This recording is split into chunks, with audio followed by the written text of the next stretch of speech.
We are going to evaluate 1 over 1 times 2 plus 1 over 2 times 3 plus plus 1 over 98 times 99 plus 1 over 99 times 100.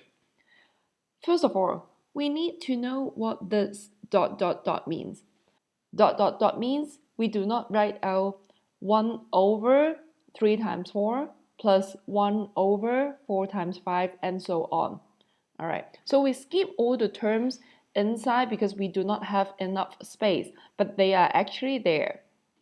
Alright, so before we start working on these questions, make sure you understand some basic operations of fractions. So we will start here.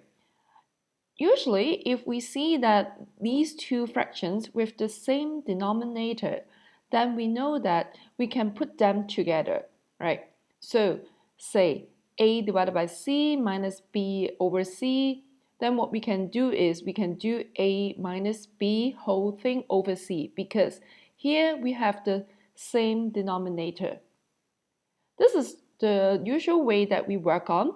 However, did you realize that these fractions can be written in the other way? That means when you see that, you can actually split it into two fractions. That means when you have the common denominator c, then what you can do is you can write this as a over c minus b over c. It is easy to see here that they are the same, but I want you to pay attention that usually we work on this way rather than this way. I can give you some examples. Say, if I have this fractions 2 minus 1 over 1 times 2, then 1 times 2 is the denominator. And what we can do is we can split this into 2 divided by 1 times 2 minus 1 divided by 1 times 2. I can give you another example. Say here, these fractions, what I can do is I can split it into 3 divided by 2 times 3 minus 2 divided by 2 times 3. It looks a bit weird because this is not the usual way that we work on. Usually we are working from this side to that side, right? But if you need to work on these questions, this is the first part that you need to understand. All right, so let's get back to the questions. It seems like it's unrealistic that we want to find a common denominator of all these terms because it would be very big. It would be like 1 times 2 times 3 times ... times 99 times 100. So it would be a very big number. So we are not going to do this. Instead, we are going to think it in another way. All right, so we'll start. This question can be written as this. So what we have done is we only change this 1 into 2 minus 1. I change this 1 into 3 minus 2. I change this 1 into 4 minus 3. I change this 1 into 99 minus 98. I change this 1 into 100 minus 99. And then I'm going to split each individual fractions. So this can be split into this. So 2 divided by 1 times 2 minus 1 divided by 1 times 2. So this has already been explained in the previous slide.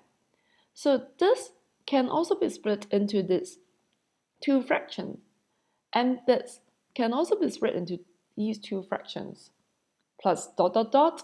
And then I split these fractions into these two fractions. And then the last one, I also split it into these two fractions. And the next step that I'm going to do is I'm going to simplify all these fractions. Say the first one, I can cancel out the 2 here, then I got 1 over 1. And the second one here, I can cancel out the 1 here, then I got 1 over 2.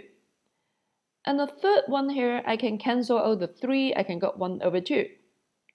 And the fourth one here, I can cancel the 2, I can get 1 over 3. And the fifth one here, I can cancel the 4, I can get 1 over 3.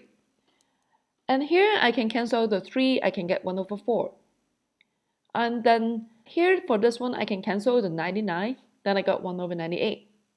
And this one, I can cancel the 98, and I get 1 over 99.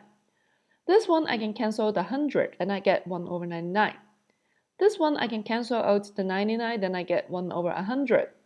So this is what I have right now. And what I see the pattern is, I have 1 minus 1/2 plus 1/2 minus a third plus a third minus a 4. Then you can imagine that it would be plus a 4 minus 1/5 plus 1/5 and so on. Then you can imagine here what you would have. The term before 1 over 99 is minus 1 over 99. And then you have plus 1 over 99 minus 1 over 100. Then we realize that all these terms, minus 1/2 plus 1/2, minus 1/3 plus 1/3, minus 1/4 plus 1/4, and so on until minus 199 plus 199, have all been cancelled out. So what is remaining is 1 minus 100. Then the answer is 99 over 100.